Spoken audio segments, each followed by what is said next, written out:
So first thing I just wanted to ask is, what business do you currently run right now? So the current business I usually run is a large personal injury law firm with offices up and down the eastern seaboard. We have about 200 people worldwide who work in our company, and we've grown from 2 to these 200 people in the last 12 years. Awesome. And what initially drew you to pursue a career in law? You know, a lot of people know they want to be lawyers when they're little kids. I did not. I kind of fell backwards into the practice of law. Really wasn't good at anything else. I joke a little bit. I was a salesman, I was a lifeguard and a pool operator, and ran copy machines at Kinko's and taught classes and did a whole bunch of other things, and just really didn't find something that interested me for the rest of my life. And I decided to take the advice of the people around me who said I should go to law school and give law school a try. So I definitely had a non-traditional approach to law school. But once I got into law school, I realized I was meant to be there. That was something that was just really, I just prospered so much in law school my first year, really enjoyed it, and went on to have a successful career in law. Awesome. I definitely want to touch on your success in law school, but would you recommend other people pursuing a career in law, or do you think it's just for specific people? You know, a lot of young people ask me about pursuing a career in law. In fact, I just spoke the other day at a high school talking to young kids who want to become lawyers. And you know, the advice I give them is make sure you know why you want to become a lawyer. As I said, I fell into law because I didn't know what else I wanted to do, but I'll tell you, I see a lot of people who are lawyers who just did it because they didn't know what else to do, and they're very unhappy. So if you want to help people, if you want to do a job that makes a big difference, if you're committed and passionate about helping other people who can't help themselves, I think law school is a great career for you. If you just want to make a lot of money, there's a lot better ways than going to law school to make a lot of money. So go to business school, do software or something else, but you know, law school is a lot of work to be quote unquote successful. So I don't recommend people to go to law school unless they have a desire to help people and make a big difference in their community. And if they do, law school could be a good path. That's awesome. You know, that's really inspiring. I feel like there's a lot of lawyers who either just get burnt out, or they realize hey, I don't really like this, but then they're kind of in that that mentality of I've spent so much time and money, I just have to continue being a lawyer. Sure. Yeah. What do you think the best part about being a lawyer is? Well, and the best part about a legal education, what's the good news is, if you get into law and you're not particularly happy with it, law teaches you how to become a master of any subject. And so one of the best parts about my legal education, and why I'm able to run a company with over 200 employees and actually run several companies, is that I have a legal education. So it taught me, number one, how to become an expert in a field I know nothing about. When you go to law school, you don't know anything they're talking about. They have words from the 1800s you don't even understand. You know, back in the day when I went to law school, we didn't have Google. I had a dictionary. I had to look up these words from the 1800s and what are they talking about here? It's a lot easier nowadays, but there's still some of the same challenges. But I can tell you that I feel very confident that I can become an expert in most fields, self-taught, which is a great skill that law school teaches you. You get the confidence to become a master of any subject. So if you want to get a legal education because you want to learn how to learn subjects, law is great. Now the downside with that is it's a lot of reading and a lot of study. But if you enjoy that, law can be a great career for you. Even if you're not 100% sure you want to be a lawyer, you can go and do many other things with a law degree. Yeah, no, that's awesome. I feel like that's the silver lining of it. You can kind of learn to do anything. So yeah. Wait, let me give a snippet for that last little thing. Here, I want to add a little bit on here. So adding on the last thing. For example, my daughter, she says she wants to go to law school, and I'm encouraging her to do that. She's a freshman in college. But what I also told her is, go to law school, but also get a business degree, or study business and then go and get a law degree after that. So you have some options with your career. You will be well served by a law degree, but I think that everybody today should probably have a couple other areas that they know about, just in case what they want to do in law doesn't work out, or to supplement the legal knowledge they have so they can specialize in one practice area. That's awesome. I want to set you up on one thing too. I'm going to ask why would you recommend a business degree? And if you could set it up of hey, I went to law school and here's why I would actually recommend getting a business degree, and then kind of go into why. People ask me in my career if I have any regrets. I do have one probably minor regret, and that is that I didn't get a business degree when I went to college. I majored in history because I thought maybe I wanted to be a history teacher. It was a great major in the sense that I was able to learn to read a lot and analyze and study trends, and that was a great preparation for law school. But looking back, I probably would have majored in business, or I would have gotten an MBA. Why? Well, because I run a company now with a lot of people, and I think that a business degree, particularly accounting, understanding the subject of accounting, understanding finance, those kinds of subjects are very hard to teach yourself. Even though the legal education can show you how to do it, it's a lot easier if you get a foundation ahead of time and understand how business works, how people work, how sales works, how marketing works. All those subjects are covered in business school, and I wish I had done more in the business area before I went to law school. But I probably would still be doing what I'm doing with or without a business degree. I taught myself the business that I know now, and I'm pretty satisfied with it. But if people ask me if I had to do over again, I probably would have gotten an MBA together with my law degree back in college, because I have more time, or back in law school, I have more time to study those subjects and really learn them and enjoy them. Unlike today, where it's like I've just got to learn what I need to know and move on real fast, so I don't have time to study. So how did you actually teach yourself those business skills and ideas? You said you're self-taught in business. How did you learn about it? Once you're out of school, people ask me, well, like, how do you learn these subjects? Well, it takes a lot of time, it takes a lot of energy. You just have to get in the habit of learning. I've read over 1,000 business books. I've talked to many business leaders, and I'm always looking to find out something that can differentiate one business from another. When I go to a place like a hotel, for example, and I like the hotel, I'll talk to the managers around the hotel and say, hey, what do you do? How do you hire people? How do you train people? How do you look for the right kind of talent? How do you make sure that they're enforcing all of the policies and procedures that you have? If I see another law firm that's run well, I'll talk to the owner of the law firm, and I'll say, what have you done differently? Who are the key players in your organization who've made your culture stick? And I'll try and talk to them. So you have to be extremely curious all the time, always asking. You can learn something from anybody. A lot of times, as lawyers, we sometimes start thinking we're better than people, or we get a little arrogant.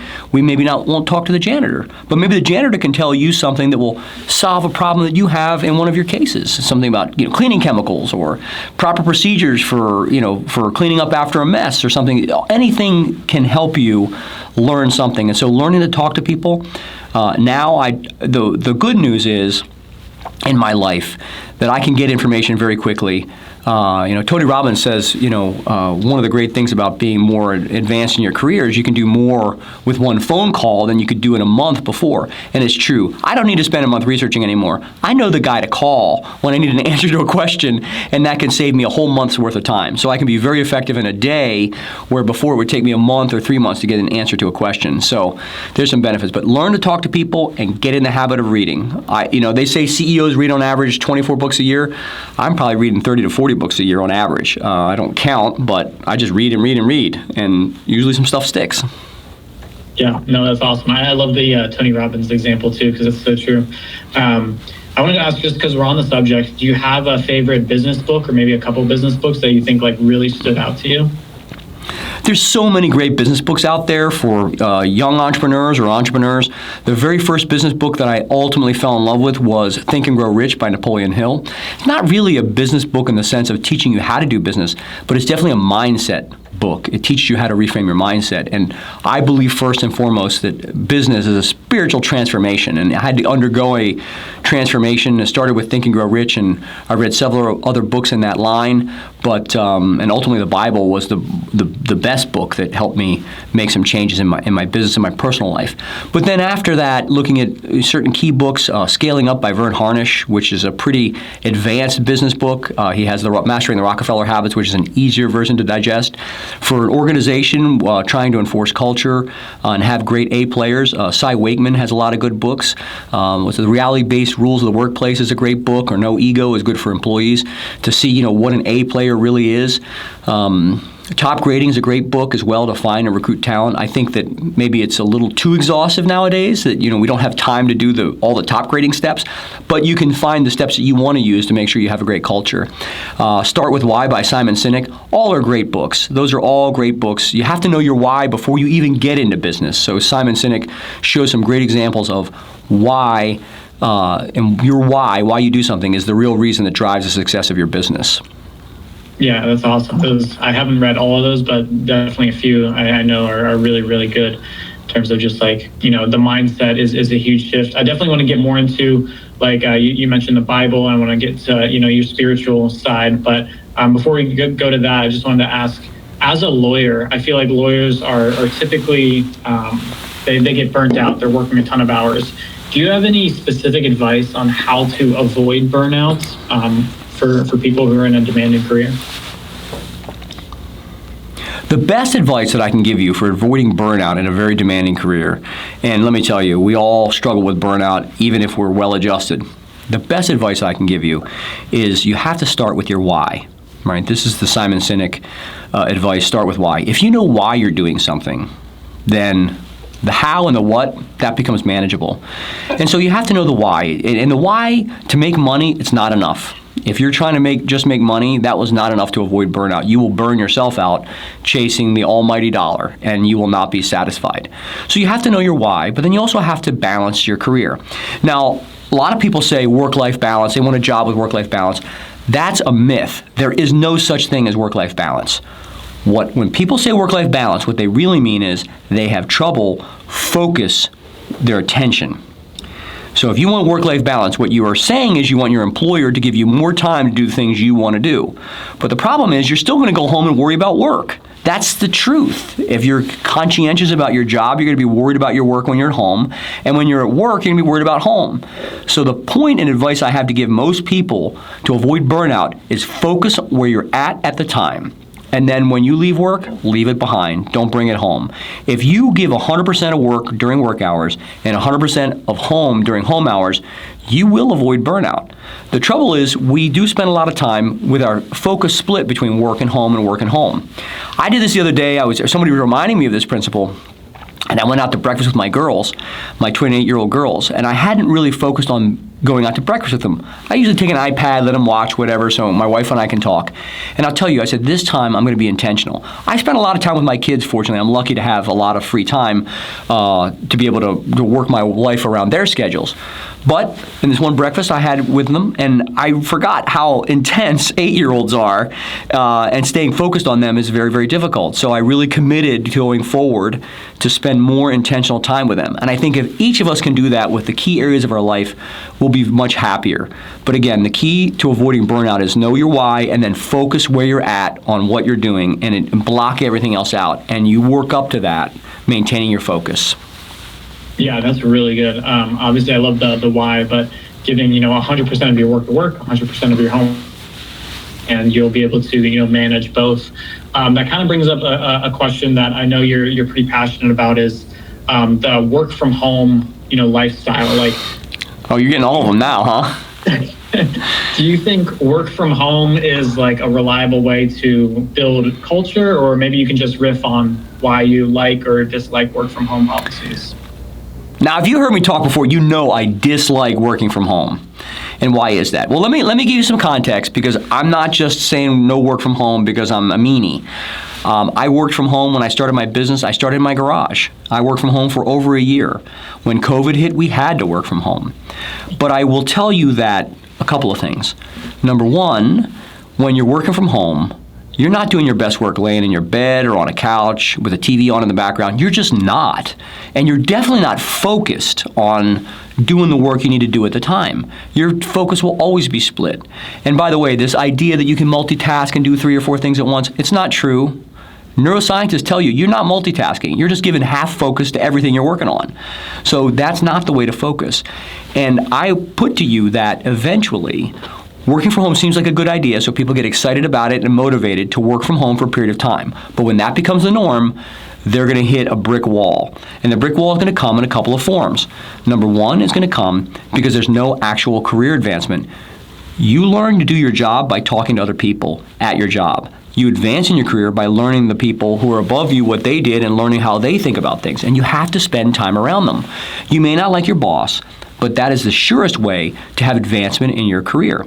So what's going to happen is, but this is kind of part two, is you're not going to advance in your career. And you're going to say, why am I not advancing? Well, you don't know anybody at your job. And it's very easy to just say, okay, I'm going to write it off and go to another company and keep jumping and jumping and jumping and jumping. So, and the other piece of this that why I push back against work from home is, look, there's plenty of people out there doing biased studies to show that work from home increases productivity. I would put to you that most of those studies are based on flawed evidence where they take an artificially restricted data set and use it to extrapolate conclusions.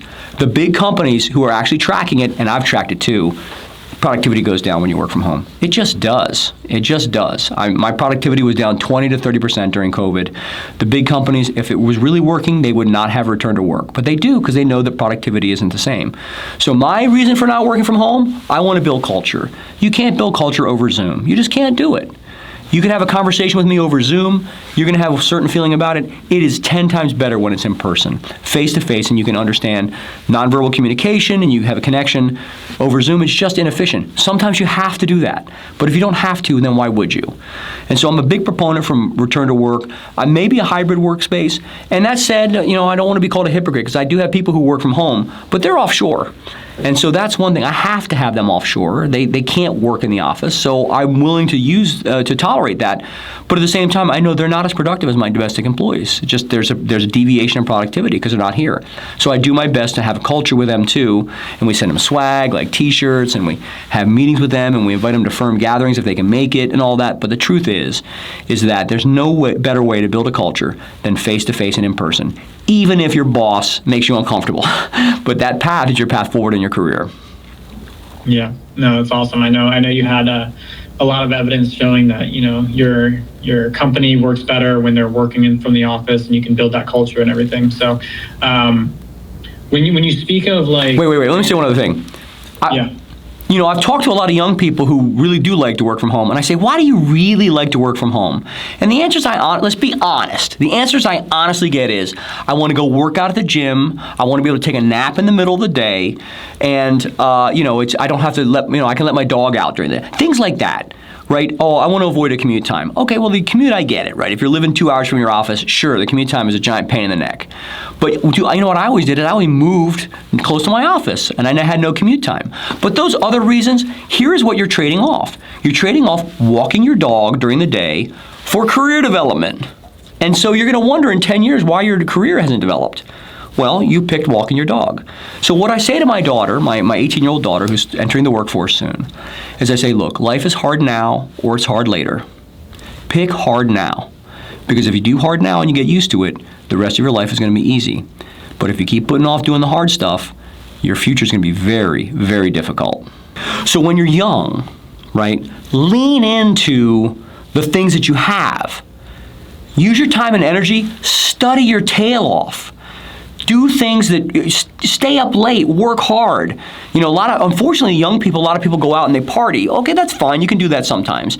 But if you can invest in yourself when you're younger, force yourself to put the butt in the chair and do the studies. Get an extra degree, do those things, work 16 hours a day for that period of time. You have no money, so you shouldn't be running out and doing too much anyway, but you got time and you got energy. And so use that to your advantage. Right? When you get a little bit older, you don't have the time as much, but you have a little bit more money, so maybe invest in certain things that can help develop you. And you have the energy, so you can still work a little bit later after work. When you get a little bit older, you're basically going to be trying to maximize your health while you're taking advantage of the energy and the money. So my advice, especially to young people, use what you've got, lean in heavy in that area at that time, because that's when I say, hard now or hard later. When you're young, make it hard now because you've got the time and you've got the energy. So take advantage of that at the time so you can build the foundation so that when you're older, you don't need to work quite as hard. I love that advice. Yeah, I've seen a graphic where it's like easy choices now make for a harder life later, essentially, which is kind of the same thing that you said. So yeah, absolutely, completely agree with that.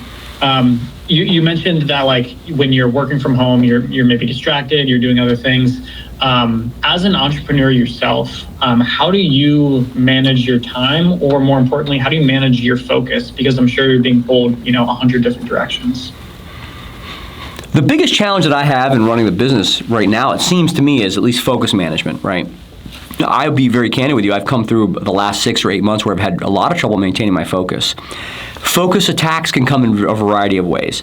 Number one, you could have a friend who betrays you, or you could have a relationship that breaks up, or your marriage, or your significant other. You could have a death in the family. You could have a health issue that is a nagging health issue. All of those things can really work to just get under your skin, and it's extremely difficult to maintain focus when you have this going on. And I had one of these issues myself. In fact, I had a health issue over a year ago with my eye, where I was stuck in a couch or in a chair, sitting. I couldn't move for 3 months. That was really, really hard to focus. So what can I say as far as focus management goes? The best piece of advice I can give you on this is you have to be intentional about it, because there will be times when your focus will be broken. It's going to happen. So the best thing I can tell you is that when you have focus, maximize it and learn to be intentional with focus management around you. So, for example, when I close my door, I put a sign on my door, do not disturb. Right? If I have focused time, I'm going to do everything I can do to minimize distractions. I leave my phone outside of the office. I do not have my phone even in the office. I put it someplace where I can't even look at it. I've just finished doing a news fast, so I want to make sure that I block the news websites and things like that so I can stay focused on things. I give myself maybe 10 minutes a day to read the headlines so that I'm not completely uninformed. But you've got to be intentional in building a structure around you. You see, you can't have focus and be 100% plugged into everybody around you. You can't. You have to choose the relationships you want to allow in, and then you've got to block everything else out.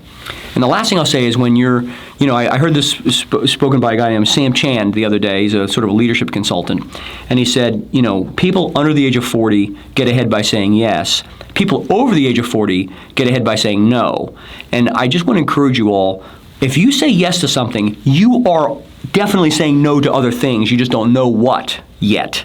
So get in the habit of saying no and focusing on what you choose to focus on, because that's the best path forward. And there will be times that you will not be able to maintain focus, and you have to give yourself some grace during that time and try and just allow yourself to go through it. Feel whatever it is you want to feel. Try and get back on track. Give yourselves a few days, maybe a week, whatever you have to do to get through it, but then get back to the focus. Get back to that focus. What would you say is your most valuable asset? So when people ask me about what a great asset is, I say, there's really 3 stages in your life where you manage a limited variable, right? So something you don't have everything of. Money, time, energy, okay? When you're young, you have no money, but you've got time and energy, right? When you're young, let's say you're under 30, right? Now, you got plenty of time, but you can't afford to take a trip to Bali. You don't have the money, right? You have the time, you have the health to go and enjoy the trip in Bali, but you can't get there, right? You don't have the money. As you get a little older, you have some kids, your job starts going better, you get a little bit more money. But now you got the kids and the job, and you're the low man on the totem pole, so you got no time. So you still got your health, you got money, but you got no time. You still can't go to Bali, right? Then you get to the point where, let's say you're at your top of your career, you're 50 or older, maybe 45 or older, you're kicking butt, taking names, you got your schedule under control, you've got most of your tasks delegated to people, so you only have to work on the things you want to work on. Your kids are maybe off in high school or off in college already, and so you've got a lot of money, you can manage your time, but all of a sudden you're 50, 55 years old, it is hard, you got no energy. So you got to manage your energy. So the key to life that I tell my young friends is learning to manage the variable that you don't have control of, right? It's either money, time, or energy. And so for me, now at my age, I'm blessed with a lot of finances. I can manage my time any way I want. I got to keep an eye on my health. I work out. I have a trainer 5 days a week. I'm doing cardio in the mornings. I'm trying to eat right. Everything I can do. I have like 5 doctors. I go to the doctor all the time. Making sure I'm 100% optimal health. Because for me now, the big event that could happen is a health issue. I'm not worried about running out of money. I'm not worried about, losing control of my time, but I'm worried about my health just because I'm 53, and so as you get older. But my encouragement to you is learn to manage the variable at that age. So it's money budgeting when you're younger, right? Time management and focus management when you're in your middle range, and then energy management when you're older.